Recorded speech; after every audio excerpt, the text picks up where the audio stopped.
Ézéchiel, chapitre 28. La parole de l'Éternel me fut adressée en ces mots. Fils de l'homme, dis au prince de Tyr, ainsi parle le Seigneur l'Éternel. Ton cœur s'est élevé, et tu as dit, je suis Dieu, je suis assis sur le siège de Dieu au sein des mers.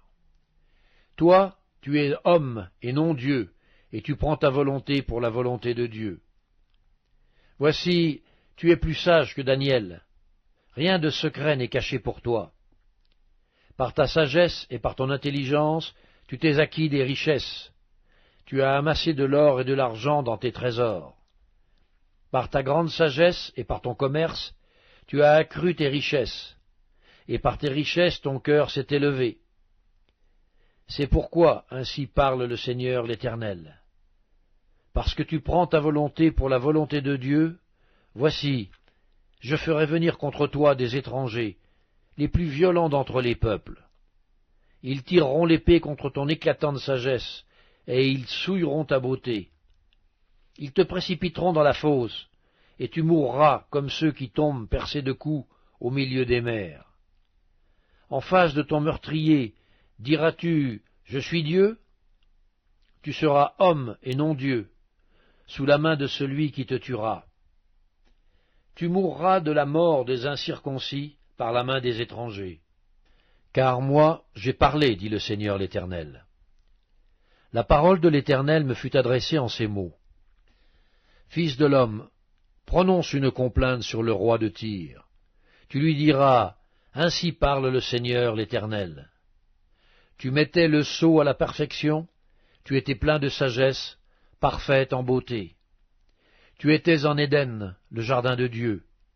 Tu étais couvert de toute espèce de pierres précieuses, de sardoine, de topaze, de diamant, de chrysolite, d'onyx, de jaspe, de saphir, d'escarboucle, d'émeraude et d'or.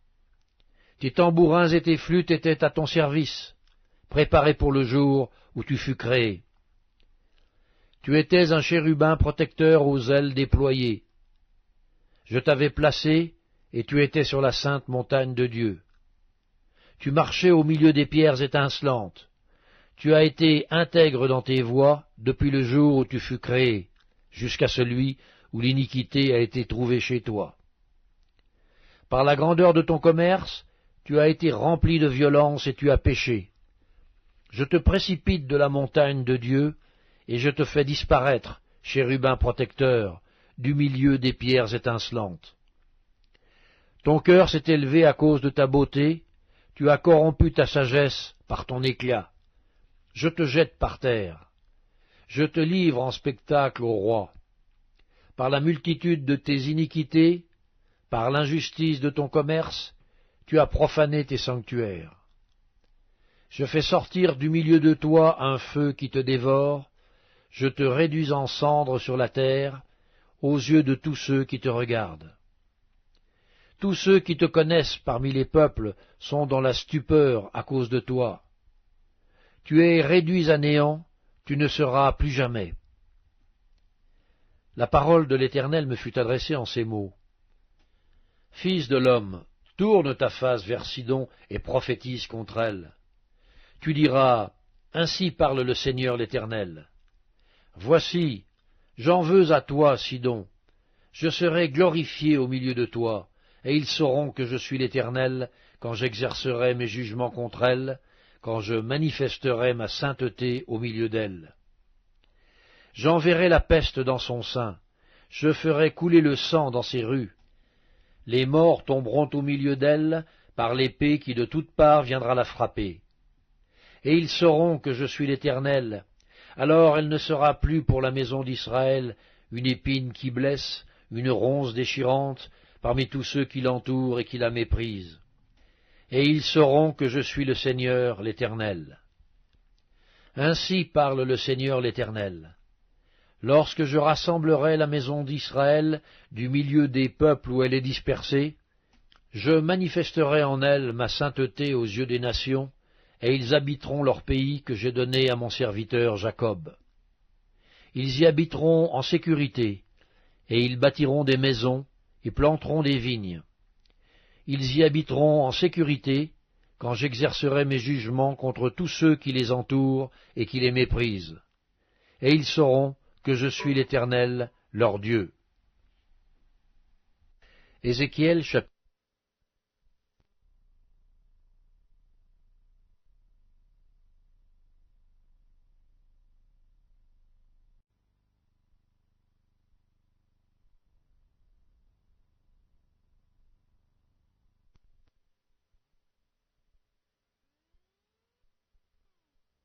Ézéchiel chapitre 29. La 10e année, le 12e jour du 10e mois, la parole de l'Éternel me fut adressée en ces mots.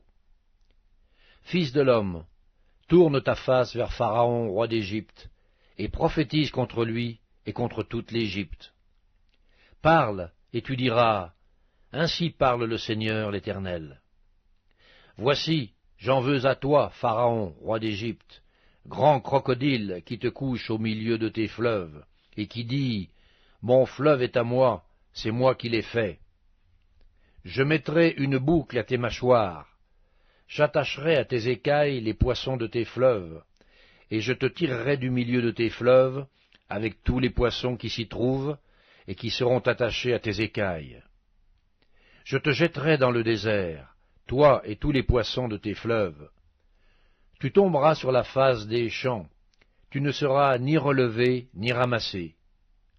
Aux bêtes de la terre et aux oiseaux du ciel je te donnerai pour pâture. Et tous les habitants de l'Égypte sauront que je suis l'Éternel, parce qu'ils ont été un soutien de roseau pour la maison d'Israël. Lorsqu'ils t'ont pris dans la main, tu t'es rompu, et tu leur as déchiré toute l'épaule.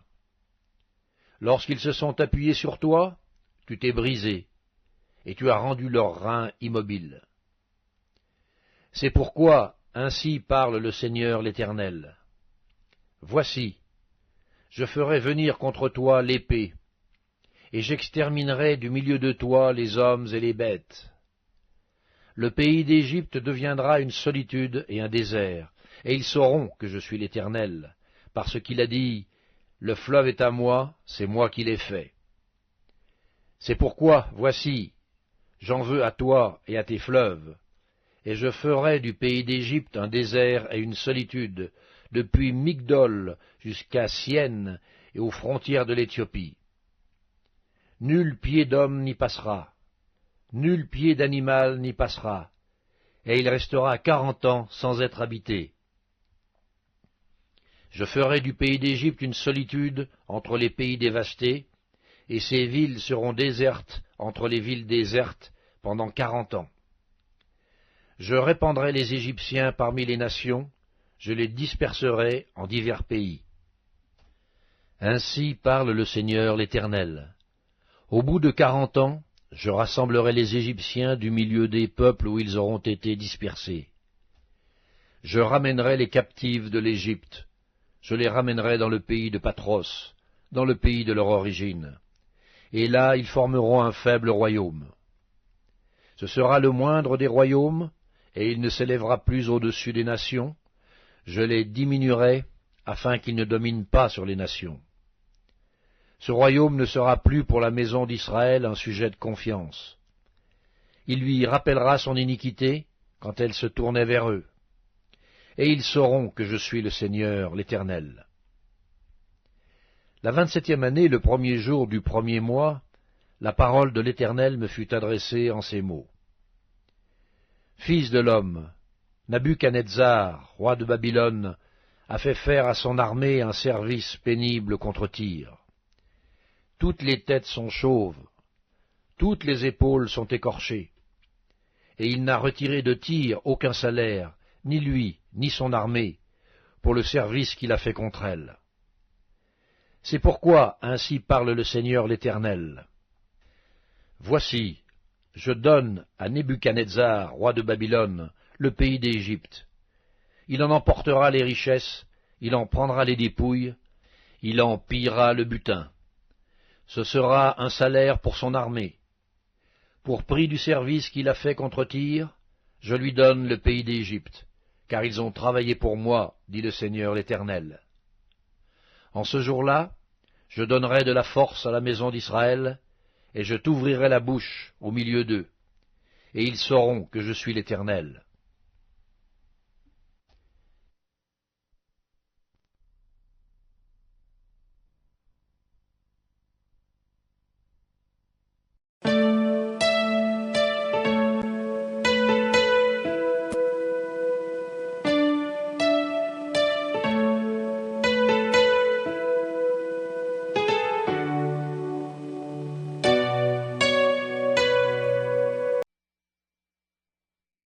Deuxième épître de Paul à Timothée, chapitre 1. Paul, apôtre de Jésus-Christ par la volonté de Dieu, pour annoncer la promesse de la vie qui est en Jésus-Christ, à Timothée, mon enfant bien-aimé. Que la grâce, la miséricorde et la paix te soient données de la part de Dieu le Père et de Jésus-Christ notre Seigneur. Je rends grâce à Dieu que mes ancêtres ont servi, et que je sers avec une conscience pure.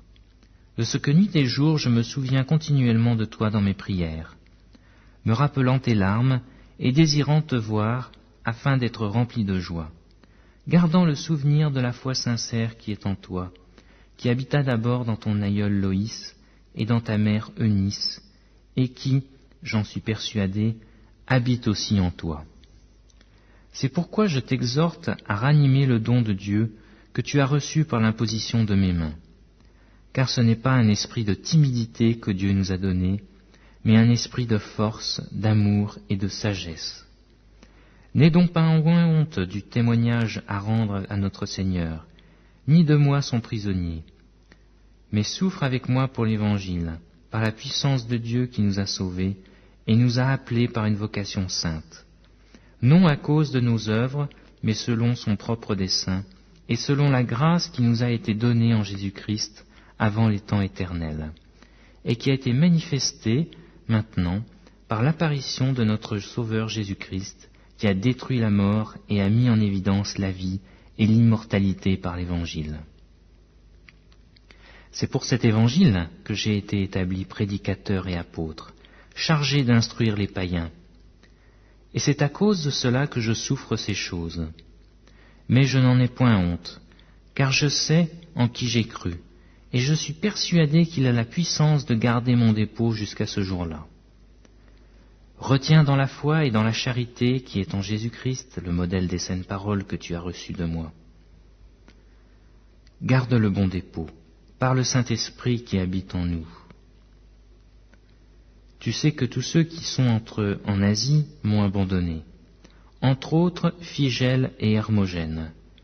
Que le Seigneur répande sa miséricorde sur la maison d'Onésiphore, car il m'a souvent consolé, et il n'a pas eu honte de mes chaînes. Au contraire, lorsqu'il est venu à Rome, il m'a cherché avec beaucoup d'empressement, et il m'a trouvé.